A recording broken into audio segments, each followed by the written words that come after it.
Floats one in the back right corner of the end zone. Tyler Warren. Touchdown. So the Penn State Nittany Lions, man, the narrative all season long was that they could never win a big game under James Franklin. And even though, just to state the obvious, I know they have had an easier path than most teams so far these playoffs, winning 2 games back-to-back in the fashion they did to advance to the Peach Bowl at Hard Rock Stadium is more than impressive. And all week long, we heard the hype about Jeanty and that Boise State was going to come out and show they belong. I know Penn State was the heavy favorite, but I was more than impressed with how they played. Drew Allar is looking like the best quarterback in college football. So in this video, I want to talk all about the win. I want to talk about how the defense and the front seven was able to shut down Ashton Jeanty, who had so much success all season long.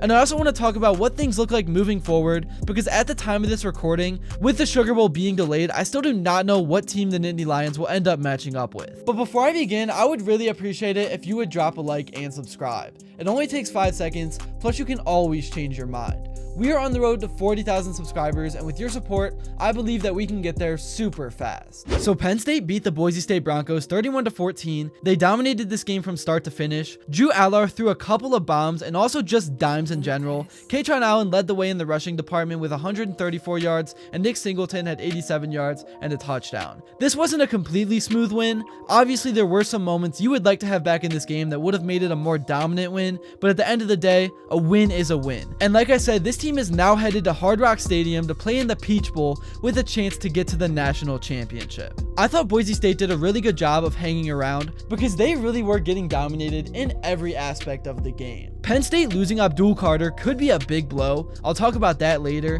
but look, Penn State has a lot of good players. You definitely could notice the defense kind of dropped off a bit after Carter went down, and they were more vulnerable, but I think you could really see the talent gap in this game. And for as much as people talk about Penn State's lack of recruiting and how they don't have the skill position players to match up with the big dogs, you really from the eye test would not be able to tell from the last 2 playoff games.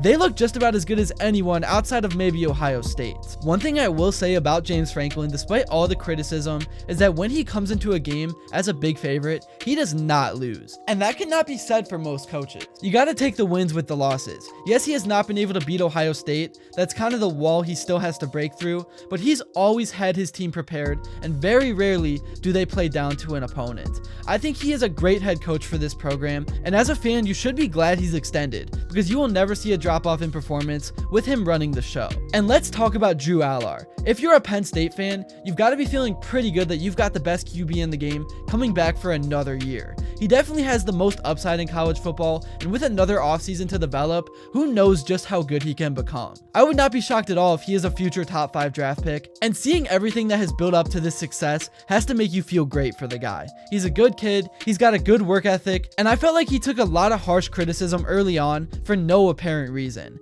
Now he is making throws off his back foot right on the money. He's starting to develop some mobility and power when he takes off, and he just has that ability that only a few guys in this world have, to throw the ball consistently to spots where only his receiver can get it, no matter where on the field the throw has to be. And he doesn't have to take time generating momentum to make long throws. I can't wait to see what he can do against either a talented Georgia or Notre Dame defense. And one thing we are really starting to see is his pass catchers stepping up, because that really was the knock on Penn State all year, and especially last season, is that Drew had nobody to throw to. But Warren is starting to show why he is an NFL prospect. He had a big 63 yards and 2 touchdowns in the Boise game, and then Amari Evans stepped up and had 55 yards with a touchdown. Penn State really has figured out how to get both phases of the offense going at the right time, because all they were missing was a passing attack. And now that they are starting to show a consistent deep threat, the run game has opened up even more. And having the 2 talented backs they have in Allen and Singleton, they really can wear down an opposing defensive line, and the secondary can't play the run anymore. They have to stay aware of that deep ball, so that is why the offense is starting to dominate. And if they can clean up some of the mistakes, then Penn State really can beat anyone. Switching over to talk about the defense, which really has carried this team so far early in these playoffs. As I mentioned, this was the first time all season that Ashton Jeanty did not look like Ashton Jeanty. When you look at the stat sheet, it may initially look like a semi-normal game. He had 104 yards, but then you look at the 30 carries and it's like, whoa, only 3.5 yards a carry is crazy for him. And he also had some uncharacteristic fumbles. This game was dominated by the Penn State front seven. Vanover and Rojas led the way with 5 tackles each, and Jalen Reed and Kobe King each had 4. And then Zion Trace Casey and Wheatley each had big interceptions. I think these beatdowns are going to make the guys up top reconsider the structure of the college football playoff. I had no issue at all with Boise State being in the playoff. Honestly, they put up a way better fight than a lot of the teams that were in it did, but just because you win a conference should not secure a bye. And honestly, the byes are not even looking as valuable as we initially thought they would be, because so far every team that has had a bye first off had to win their conference championships anyways to get the bye, so they had to play the same amount of games as the team that didn't have it, and then they had 3 full weeks off from live football. So every team so far that has had a bye has come out of the gates rusty. That's just my initial thoughts from what I've seen so far. I'm definitely curious as to what you guys think, but I definitely think the format is going to change. Honestly, I would not mind them moving it to 16 teams, because then literally everyone would get in. Bama and Ole Miss would have got in. It would be the same format of the tournament being 4 weeks long, and then the first 4 seeds would not be as rusty. But then that would completely take away the value of the conference championship games. So it's definitely a gray area, and it's something that will be impossible to get perfect. But I do expect to see some changes from the initial format after this season is all said and done. But getting back on track, no matter who wins the Sugar Bowl, this will be Penn State's first game in the playoffs against the big dogs. I think if you're a Penn State fan, you're definitely rooting for Notre Dame to pull off an upset. Nothing against the Irish, they are super talented, but I actually think both teams play a similar style of football, and Georgia just has a ton of experience and are really good at winning football games. I think with how good Penn State is playing, they can beat either team, but if you're looking for the matchup that gives you the best chance to win, it's Notre Dame. And the game plan for that game would be simple. The Irish, similar to Penn State, like to beat you in the trenches, and they love to run the ball a lot with Jeremiah Smith and Jadarian Prince. So the front seven has to win the battle up front, and they have to contain that running game, and if they do so, then it will be up to Drew Allar to win them the football game. But that's really all I gotta say. Here's what James Franklin and some of the other guys had to say after their big W in the Fiesta Bowl.